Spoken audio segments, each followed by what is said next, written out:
It's actually been a couple years since we have done a jewelry photo shoot with a model. You're probably familiar with seeing the photos we've done with our model Stephanie before. She's the blonde. If you've been in our store in Scottsdale when we're remodeling, we kind of have like an ode to Stephanie up on the wall right now with all the old ads and posters. Unfortunately, Stephanie's no longer available, so we had to find a new model. This may seem sort of simple, but it's actually a really big decision for us as a brand. You want to find a model who looks the part, also looks part of our ethos at Oliver Smith Jewelry. We like our jewelry is very nature inspired. We want someone who's very, naturally pretty, who will wear the jewelry well. And we're so lucky to work with a great local photographer, Michael Franco, who helped us find our new model. We've been picking out the new jewelry for this shoot. We have about 12 different looks. It's all focused on Oliver Smith Jewelry collection. And we're gonna go by collection. So we'll have our Karen collection, our rock formation, very natural jewelry collection, prism with our colored sapphires, some of our signature stuff. And we're just excited to get it going finally after all these years. For over 40 years I have been in this business. The trust my clients have placed in me is so important.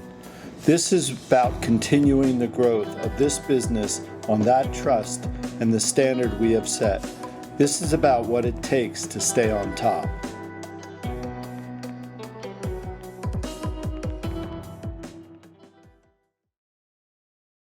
Can we talk about the 4 C's?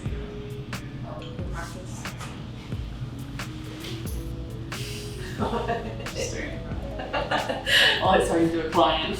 Today we are filming a video about diamonds, everything you need to know about diamonds. We get a lot of questions from clients on Instagram, in store, like, are the 4 C's important? What matters when buying a diamond? What's the best engagement ring style? So we are posting a video on YouTube that's going to answer all these questions. It's going to be a lot of fun. Hi, I'm Michael. I'm with Oliver Smith Jewelers. I'm the shop foreman here and also the head of security. I've been with Oliver for 23 years.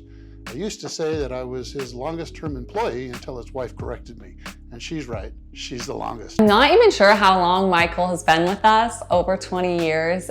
He's one of our master jewelers we have here in store, and he has such an incredible attention to detail. It's something that I can't even understand. The things he catches, the things he notices, he's so good at his job. He's also a very passionate Panerai, very big Panerai fan, and when we took over the Panerai Aspen boutique, Mike actually came up for the summer and helped train me in Panerai and helped get the store open, which was really fun. So today we're working on a tennis bracelet. We actually start with a blank. We have these manufactured off-site because we don't have the equipment here in the store to actually cast them. So each link is individually cast and then pinned together for the proper length and the size. This particular bracelet has 55 stones, and that's 220 prongs. So I have to adjust and play with 220 prongs to set the diamonds in here. Then I have to go ahead and dress all 4 sides, which is what, 880 prongs individually sides that I have to trim and clean up and properly prepare, and then we polish it and make it beautiful. So that's the process that we're going to go to do today. All right, so we have the diamonds here in this paper. There's 55 of them in here. We're going to go ahead and put them in our little tray. I've already counted them out, so I know I have the right amount. I've got this wheel set up to the point where it'll fit right in here. And then we can kind of lock it in place. And you'll see this little cardboard sits under there and just lifts it up just enough to where those prongs are raised up a little bit so I can work with them. This is just a device to hold it so we can get a good firm grip on it while we're working on it and setting all the stones. Tongue has to go inside here. So it's important, the first 3 are the most important ones that we set. Because they can't be too deep, because the diamond has a point on it, it's called the culet, and that, if it goes too deep, the tongue won't go through. So those are the first 3 that we're going to do, and it's the most important and the most difficult. Now I'm going to measure the stones just to see where we're at. I've got a 2.6 millimeter, 2.67. So I'm in the 2.6 to 2.7 range. And that's important to know because I need to get a burr that's called a heart burr, and it actually cuts the shape of the diamond into the prongs, and it has to be the same size. So that's why I'm doing that. So we're setting the diamonds, and we're using the burr that we talked about. I'm putting a little burr life on it, which is kind of a synthetic wax. And that helps to make it cut smoother. And so we're cutting the seat for the diamond.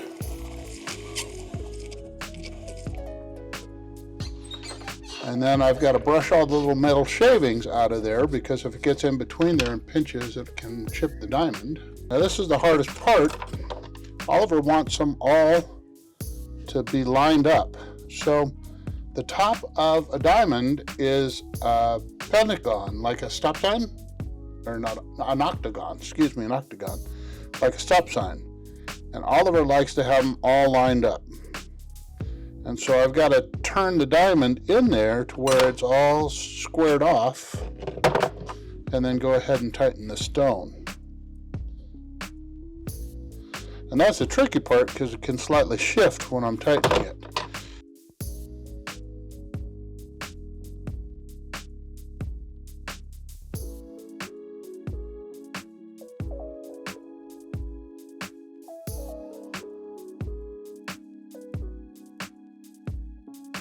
All right, so I got all the diamonds set, and after I had them in their set, I went up and trimmed all 4 sides of every single prong to make them nice and square and even. And then I took something that's called a cup burr. It's a little burr that kind of is like in the shape of a cup, and I rounded the top of each one of those so they're all uniform. And then I went ahead and polished it for shininess, and then I rhodium plated it, kind of give it a chrome brightness. And this is the finished product.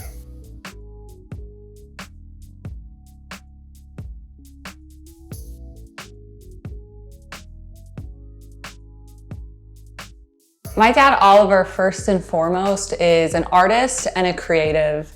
Not a lot of people realize that majority of the jewelry we have in our store is designed by us and also handcrafted by our team of jewelers who are on site. I don't think a lot of jewelry businesses can say that they have 3 master jewelers. Of course, they're doing repairs, which is a big part of our business, but they're also hand producing a lot of our product. So what that means for the client is that we can ensure a really fantastic quality. We're in this game for longevity. We're making product that's made to last, but also we can help pass along the best price because we're doing everything here on site. A couple years ago, we had to come up with some new jewelry for the opening of the Aspen Boutique, and Elizabeth asked me if I could come up with a new line of jewelry for the boutique, and that was the inspiration for the Caring collection. I love to get outdoors. The beauty of Aspen is remarkable. Anyone will tell you that if you spend any time around water and creeks and streams, you do notice a lot of different rock formations and the way that some rivers can look like a cobblestone street in Paris, and yet these cairns that I'd see on the trail were very distinctive looking. And at that point, I had just torn apart a lot of jewelry and had some really different size stones, different shapes, almost like the rocks in a stream. And so I took those shapes and started stacking them up and trying different combinations with squares and rounds and ovals and then straight baguettes, but always using a really gem quality stone, like really, really fine quality. In that interpretation of that is like an F color, VS clarity. And that enabled me to really create this very unique, architecturally interesting looking and design interesting piece called the Caring Collection. And I think if you check it out, you're gonna see what I'm talking about. So last week, Elizabeth empowered me with this mission to create another line of jewelry next year. And That's really a tall order. So in order to do that, I really look at what I have going on right now. And this last year I came up with the Caring collection, which has been really, really super successful. This is like the first rendition of it. And then this is kind of the second generation of it. And now I just finished, which I'm super excited about, the third generation, which is a new engagement ring style. It has a 2-carat diamond in the middle. It's really cool looking. So that's what I'm working on right now. I'm sketching and getting some ideas on how I can expand this line. And then is that going to be good enough for Elizabeth? Hey guys, new this week to the pre-owned case, we have this absolutely gorgeous Vacheron Constantin 42mm overseas. What's really cool about him is that he's steel and gold and has the full box and papers. We're looking for $32,000. Next up, we have this absolutely stunning Patek Philippe 42mm white, gold, and blue. Pretty rare bird. Patek usually doesn't do aquanauts this large. He's got full box and papers, and we're looking for $96,000 on him. Last and certainly not least, we have a new one that you guys may have seen in the last video, one of George's favorites, the Sprite, or as George likes to call it, the Riddler. 40mm Rolex GMT left-hander in green. Definitely new, super exclusive. This guy's got box and papers, and we're looking for $28,500. Well, moving day finally arrived here at Oliver Smith. As you can see, the floor's in, the glass is in, pretty close to being finished. Movers are moving stuff in today. We're gonna try to repurpose some of our original, hang on a second, some of our original cases and try to use some of them to keep them out of the landfill, but I don't know if I'm gonna be able to get permission to do that, so we'll see.